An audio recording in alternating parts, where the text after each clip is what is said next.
चांदे सितारों को तोड़ लाऊंगा। तुम जो कह दोगी तो चांदे सितारों को तोड़ लाऊंगा। तुम जो कह दोगी तो संगी साथी को छोड़ आऊंगा। संगी साथी को छोड़ आऊंगा। कैसे कैसे के एला मैं पटाऊं रहे लहंगा वाली पटना ही। कैसे के एला मैं फंसाऊं रे जींस वाली फसना ही।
हजारों से नहीं। चल हट लपरहानी तो कैसे के एला मैं हटाऊं रे लपर हटुरा हटना ही।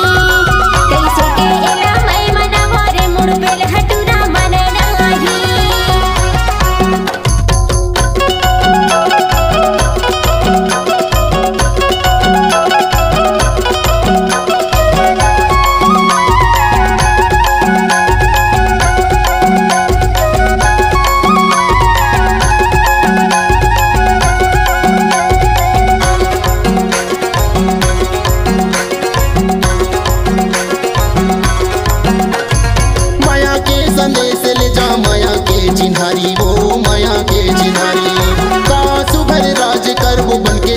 संगवारी वो बने के संगवारी।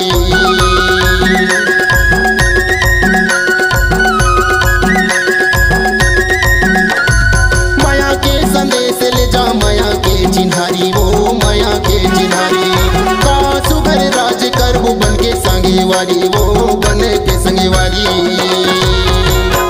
फूल है गुलाब का चमेली का न समझना, फूल है गुलाब का चमेली का न समझना।